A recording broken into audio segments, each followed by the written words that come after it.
Good morning YouTube and welcome back to Watches and Wonders.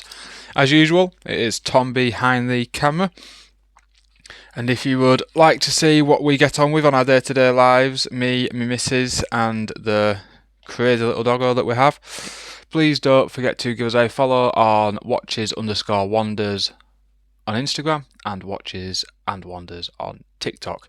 There you'll get to see a couple of previews of the watches that will be coming up. You also get to see what I do on a day-to-day basis with the bushcrafting and just a little bit of family life. So yep, please don't hesitate to give us a follow on them. And if you like what I'm doing and anything like that, please don't forget to like, comment, share and subscribe. I do read all the comments, mean ones and nice ones. But on that, let's get into the watch in front of us. So here we have a off-brand of Pagani design, and this is the Rollstimi RT7910. And from first impressions, not going to lie, it's not bad. I'm just going to turn the light on here a sec. There we go. So on first impressions, I've got to admit, it's not bad at all. Like, for Pagani Design to release a little second company, it's not a bad attempt by him. It's really not. Now, that's not to say that this watch is perfect. It is far from, and believe me, we will get to that. But let's get through the good things first and the easy things first. So, the movement. So we are using a NH35 movement. It has a ghost date wheel going on inside it, which does annoy me a little bit, but it is what it is. It's beating at 21,600 beats per hour at 3 Hz and 6 beats per second. So bog standard on this channel now. I'm pretty sure everyone knows the NH movements. I've reviewed nearly every single watch I've reviewed has had one. Nearly every single watch, besides a few G-Shocks, which if you are interested in, we have got more G-Shocks on the way in many different shapes and sizes. So let's get into the dimensions of this watch. So we have a 40mm from one side to the other of the case. We are 12mm thick, so it is quite a thick boy. We have a 20mm band tapering down to 18mm and back up to 20 at the clasp. And we have a 44.4 lug to lug. Now this is where the problem comes in, because we have on the end of this bracelet male end links, which means this watch does fit big. It really does. It fits massive. Personally, I'm not a fan, but that is one of my little niggles. We'll get into that later on. So we are using a sapphire crystal with a clear AR coating over it, a unidirectional Semeric bezel which is fully loomed. I will put up some loom shots and a video at the end. It is unidirectional, so it's only going that way.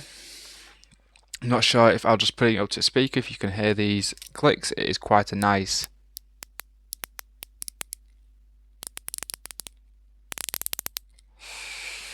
It does have quite a nice bezel action, I can't deny that. It has got quite the nice. We are using BGW9 for the hands and the bezel on this watch. We have a screw down stamped. Now as you can see, yes, I know I'm struggling to get some of the blue off of that watch.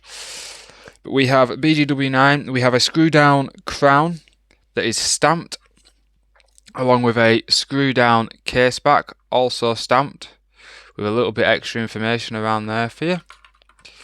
Going down to the bracelet, we have what we find ourselves an oyster bracelet, but it is not a 3-link, it is just a 2-link oyster bracelet made to look like a 3-link. Going down to the clasp, another part of this watch I am not a fan of is this clasp. Now I know it's a stereotypical Rolex styled clasp, but this one is very stiff. It's pretty hard to open when it gets there. The entire watch is made of 316L stainless steel with brushed and polished. We've got brushed down the sides, polished going up to the edges. And the same with the clasp. We have brushed with some slight polishing on the edges. And the bracelet completely brushed besides the sides, which are polished. Now this is a 100 meter or 10 bar watch, which does not give me much confidence, I'll be completely honest, because that crown feels dodgy.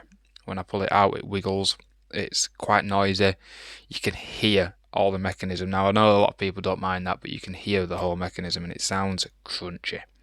So Pagani have a little bit of work to do there, just to try and tweak this watch to where it needs to be.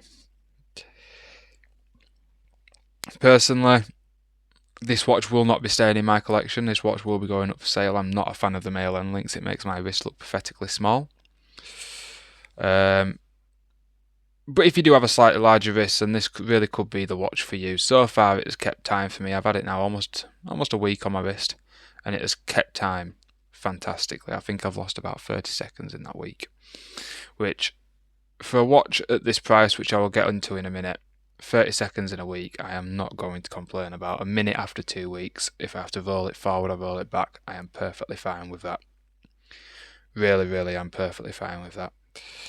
Now, price is the interesting one on here, because this cost after delivery £46. That's it. Now, for £46, there's not many things I can actually complain about when it comes to this watch. It's for £46, it is fantastic. When I compare it to Casio's and other watches that I have, a few Laurises and stuff like that I've got for £40, this thing is leaps and bounds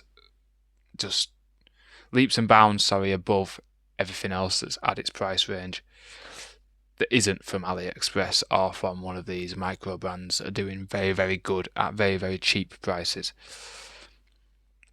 But we have, as you may be able to see there, we do have 5 micro adjustments. Now, something I was annoyed about when this watch turned up is the clasp there was I've actually had to go in there and put a new pin in it, because it was sitting completely sideways. This right hand side had dropped completely down and was refusing to close. But I've sorted that now. Like I say, it was a £40-odd watch. It's not something I expect perfection from. Apologies for all my bracelets that just got in the way there. I am a man who likes his bracelets. But yeah, so this is just a quick review. I don't have much I can really speak on about this watch, and I think that's mainly because I've not been a fan of it. It will be going up for sale. I'll be sticking up at a really good price, so if anyone is interested, please do let me know, and we will try and sort something out. But other than that, if you give me a second, I will give you some loom shots, and I will stick up a video at the end as well for you. So I will be back with you in a second. And there we are, fully loomed up bezel and hands. Now in stereotypical Pagani design, the loom's rubbish. It doesn't last long at all. The bezel lasts quite well, but the rest of the watch, I don't know. Now they claim they're using BGW9. I don't know if it's just they've not done it well enough or something like that. But this loom, as you can see, the markers have already pretty much faded. The hands are going to be next, but the bezel does last quite well. But other than that, this has been Tom from Watches and Wonders. I hope you have enjoyed this quick review, and I will see you next time. Goodbye.